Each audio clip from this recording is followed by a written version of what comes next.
pledge allegiance to the flag of the United States of America and to the republic for which it stands, one nation, under God, indivisible, with liberty and justice for all.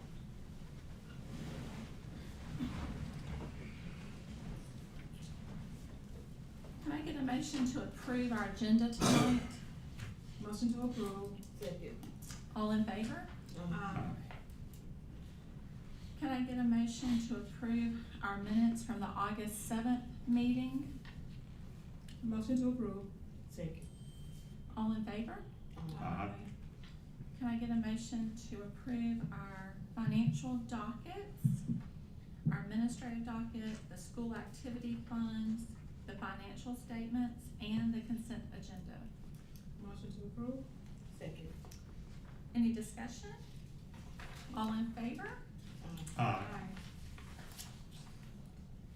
That brings us down to new business. Yes, ma'am. One item under new business, the superintendent recommends approval of the workers' compensation policy for October 1, 2025 through September 30th, 2026. I believe this is policy, we're just renewing this policy, nothing new here. I will let Tina say a word about that if she would.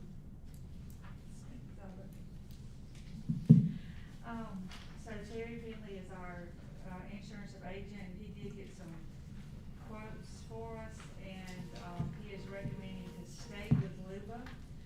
But as you can see, it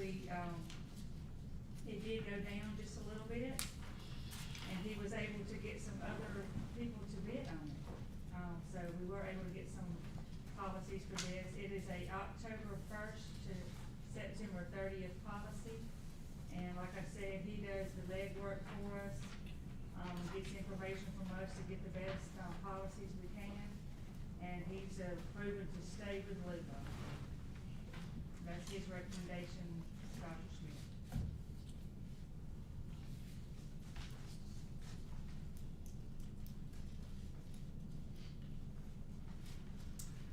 Can we get a motion to accept the approval of the workers' compensation policy for October 1st, 25 through September 30th, 26?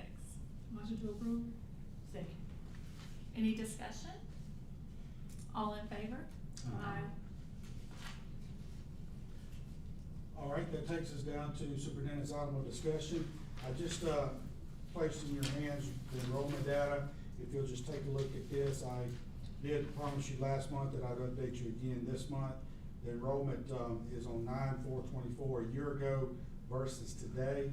I'll just point out, I think what is obvious to you, at the elementary school, we are down from 792 to 779.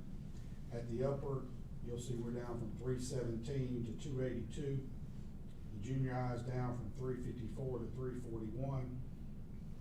And then the high school is down from 691 to 684.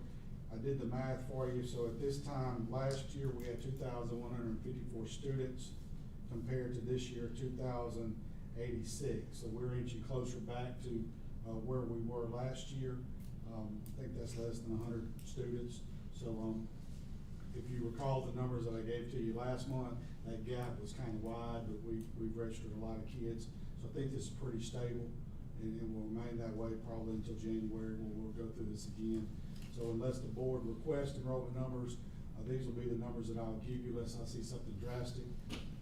As always, I do pay attention to the elementary numbers because of being K4 now. Just as a reminder, I think that high back in the day, 2019, was 980 kids. So we're still nowhere close to that. Although I will tell you that over the years, in the last 4 years, we have cut staff there, so they're operating with fewer teachers than they were in 2019. But still, those numbers look pretty good. And at the upper, if you recall, we did cut a unit there in 8th grade, I believe. Sixth grade, excuse me, I said 8th grade, 6th grade. And that number now sits at 137. So if you do the math on that, that's not come back to Holness yet, so that's pretty good with 7 teacher units at 137 kids. So as promised, those are your enrollment numbers. The next item that I would like to get into, I'm going to share some test data with you. if you recall, last month, the data that I shared with you was basically what we did by hand, as well as through ELS, which is our system that we use to do our benchmark testing and project our accountability. So I'm gonna share some of that with you tonight.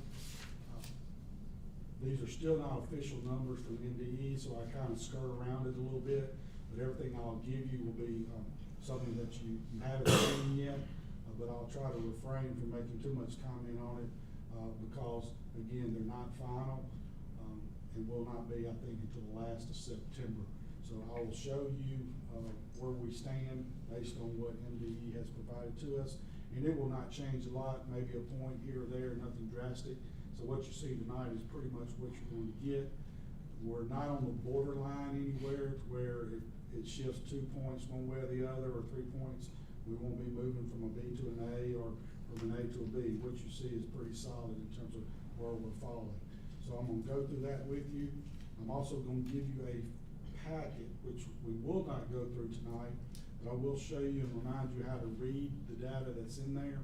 And this will be grades 3 through 8, as well as high school data by teacher. So you'll be able to see how each teacher specifically did. So you can carry these home with you. They do have a teacher's name on them, but no student names. So if, as you go through them and have questions, I'll be happy to try to go through those with you. But I do want to give those to you tonight, but obviously we don't want to discuss those in open session other than just to try to show you how to kind of go through them and read them as a reminder. All right, so the first thing I'm going to give you is our 2003 data compared to 2004. I'm giving you this data to remind you, last year at this time, you saw a lot of green on the paper. This year you're going to see a lot of red. So it's just the reverse, but I want to give you what I gave you last year, if I could do that. And these Okay, are so state- is it 2003 or 2020? 23, 24. Well, I'm giving you 23, 24 Okay. again. This is Gotcha. the same thing that I gave you at this meeting last year. Then I'm gonna give you the new numbers. Gotcha. Well, my point in doing that is to show you where the good times were, where the not so good times are now. Although we did have a good write-up in the paper, which made us look a lot better, I think, than probably, they should have compared to where we were. So when And you they get weren't to the comparing us to mountaintop and that. get, knocked down, you don't look as good as the way that they made us look, but, area-wide, we're still in pretty good shape, but compared to ourselves, not so much. All right, so just as a reminder, this is what you're looking at on the first page, is 23 compared to 24.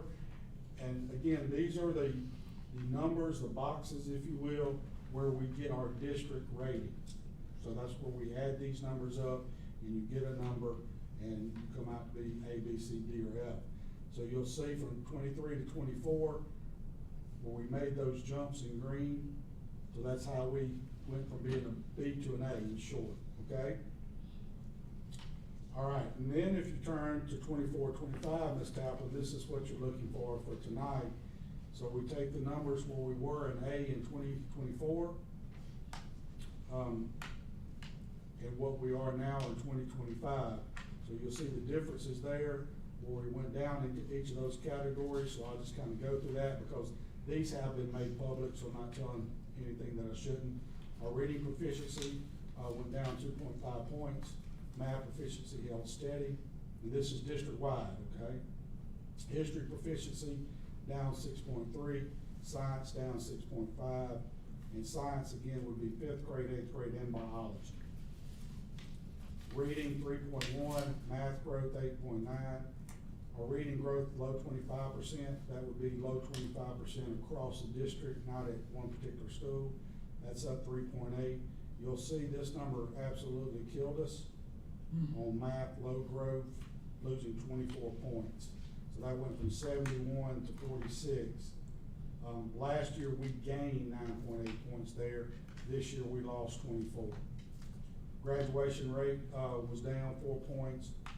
College career readiness, we're up 4.2, and acceleration rate up 2.3.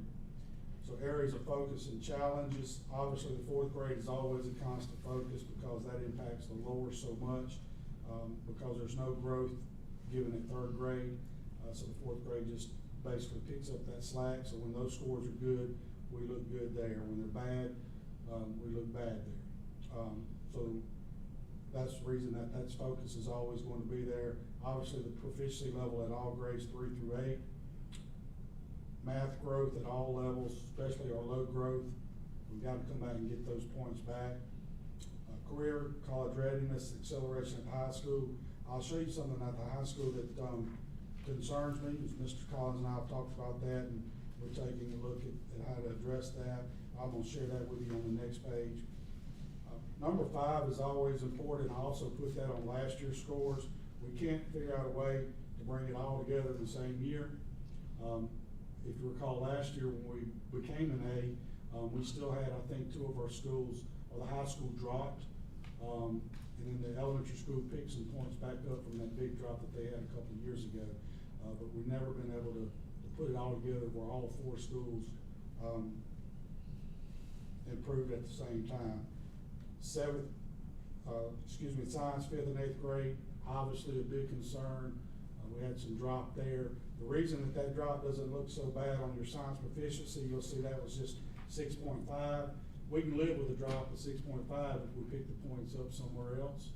The problem with the sciences, our biology bailed them out. Our 5th grade and 8th grade science scores are not very good, but because biology is included in that helped bail those grades out a little bit. And then, of course, the junior high proficiency. A big concern there that I shared with Ms. Richardson earlier.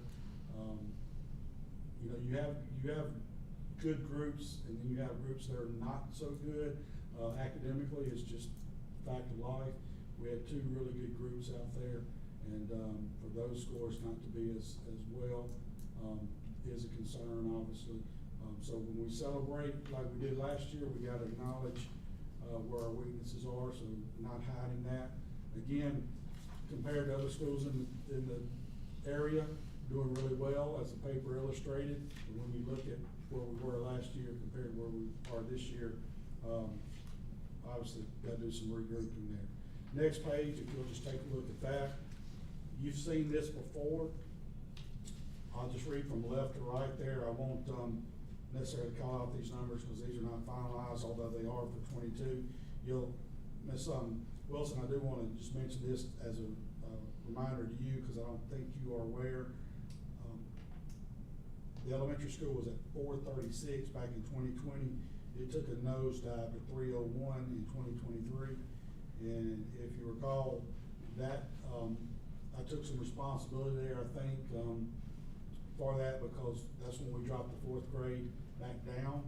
And we also went to self-contained. We had a lot of changes that year. Some of those teachers were placed back down at the 4th grade level, and quite frankly didn't want to be there. But nonetheless, we lived through that. We got some of those points back in 2024. We got a few more of them back in 2025, but we're still not back to where we were in 2022. So that's been a slow increase back. So I'll point that out to say to you that where we have some other drops this year, we can get those points back. It just may take a year or 2. The upper, you'll see there they were consistent, B across the board, and then they took a pretty big drop here this year from 429 to the number that you see there. The junior high, you'll see with the increase from 349 to 357 to 372, then another drop. That drop placed them at that grade, at that letter grade there. So both of those schools dropped a little bit. And then the high school, you'll see where we were at 685 a B. We jumped all the way to 796. That fell to 761, still maintaining that A. But then we dropped to where we are in 2025. So that drop, I'm trying to express the importance. You can't just look at, hey, we just fell last year from 761 to where we are this year. We've fallen from 796 over the last 2 years. So we've got to figure out a way to tighten that up. Some of that, quite honestly, as Ms. Richards and I kind of talked about, we've lost some teachers to retirement that's hurt us. We've not lost any teachers to other school districts, but we've had a couple of retirements in those major subject areas. So, obviously that's a concern. And there you'll see your district historical trend going all the way back to 2013. So, there's no way, obviously, the district can hold an A, when you have that drop, obviously, within the schools. So, this year, we didn't have anybody really to pick up our slack as we had in the last 2 years. So when that lower elementary dropped those points, high school stepped up and the upper and the junior high, and we just didn't have that this year. So, again, the positive is compared to area schools, we're still solid. But when you compare us to where we were last year, obviously, it's a disappointment, and, you know, we're still gonna hold that B, but, we gotta tighten up a little bit and stop losing that many points. We can afford to lose points. We can't afford to lose that many at one time. So, if you would carry that with you. So I have a question. Yes. So what are we doing different that we didn't, than what we were doing in the past to have this? Well, let's talk about the science, because Jamie mentioned that a little bit, and we'll just kind of pinpoint that. We know what that issue is as parents, because my daughter was involved, as well as Ms. Richardson, as well as Jamie's. We had an issue there that was a teacher issue because of absenteeism, and we were combining classes just to be able to survive. So those type things will kind of fix themselves. When this is final, at the end of September, I'll bring the principals in here so that they can answer those questions directly. I've had long conversations, obviously, with all of them.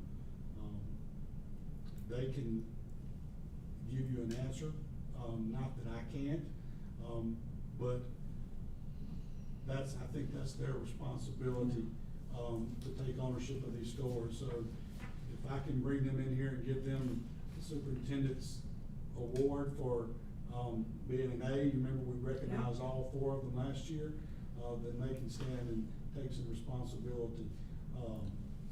And they will, and they have, as well as myself. So, this kind of puts us back where we were, 3 years ago, and we'll just have to work our way out of it.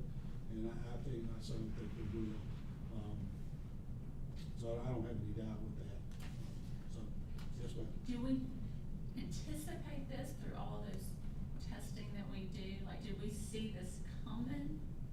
Or was it a surprise? Well, I'm gonna share that with you tonight. Okay. I will say that, no, my answer would be no. The principals may have a different, viewpoint on that. I mean, when you look at the number of, just take the junior high, for example. If you take a look at where those kids were the last couple of years and the makeup of those kids academically, there's no rhyme or reason why they should have dropped as many points as they Right. did. So you can see that by teacher tonight. The upper, I will just tell you that, April is devastated over it. She's obviously refocused herself, and will do some things differently. And then high school, I think is again, some of it's just catching up with us with some of the teachers that we've lost. And, I know our graduation rate will be back up, well, it is, so we'll get those points back. We have as Ms. Richardson and I discussed earlier today, we have some strong scores that are banked.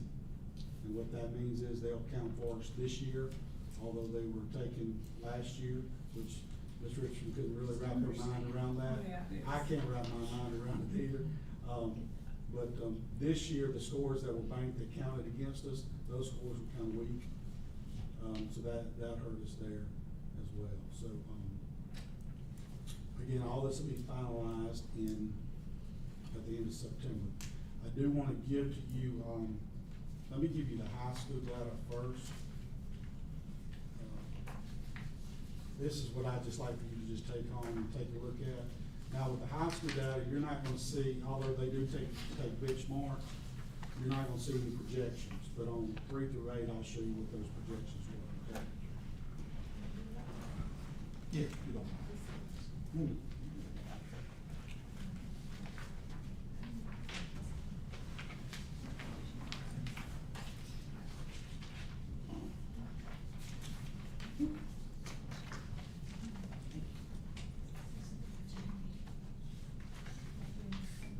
Yeah, that's good. All right, this is what I want to kind of go through with you.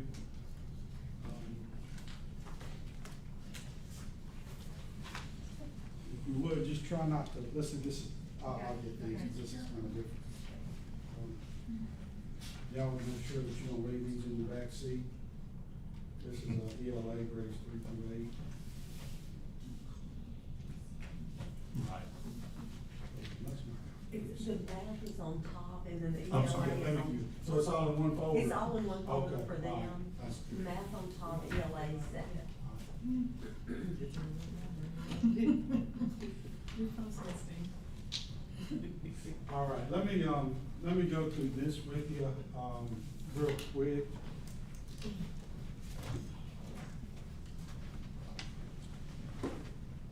All right, if you would, take this, the thicker folder, just bypass, 3rd grade if you would.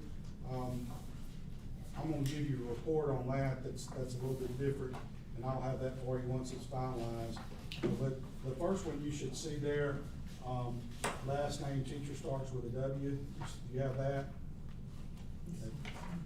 You see that? This is Yeah, gonna be- on math, Yes, ma'am, math. 4th grade math. 4th grade math. All right, so again, I just want to show you how this report reads. And you're going to read it from left to right, just as it's printed. You have it? Mhm. No. Should be the This is second how- one.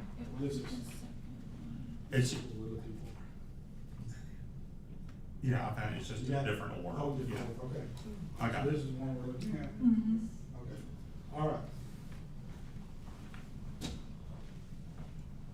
So you'll see obviously the teacher's name, then the subject area. The baseline score there is what they scored in 3rd grade, okay? So you see that particular student was a 4, okay? The red obviously is not good. So ELS was projecting that that kid would basically do 36% better than what the child did. All right, so that's obvious when you see the next line where the score is 2B. So this particular child went from a 4 to a 2B, right?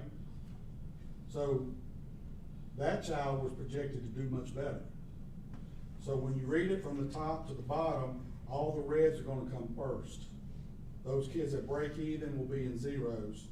Then if you start, for example, look at the second to the last score on the first page, you'll see a 2B, correct?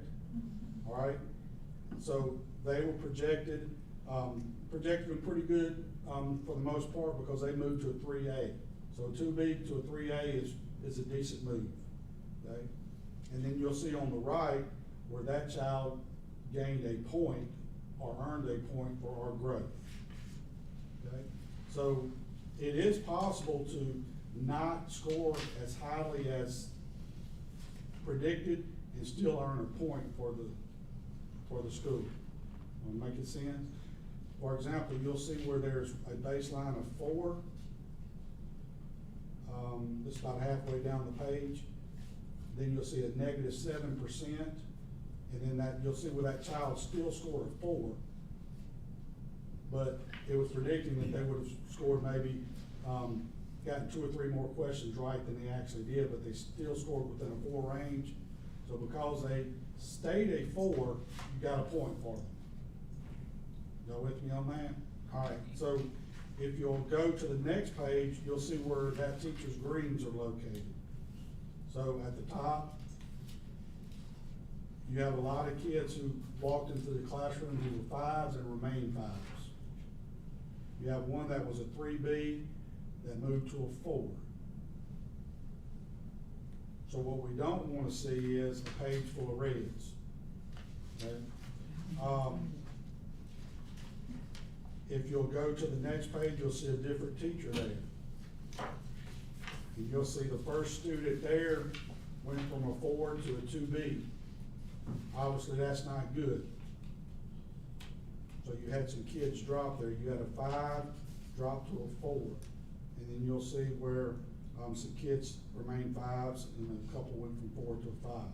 So you have this for each teacher, each subject area, each grade, grades 3 through 8. That's what's in your folder.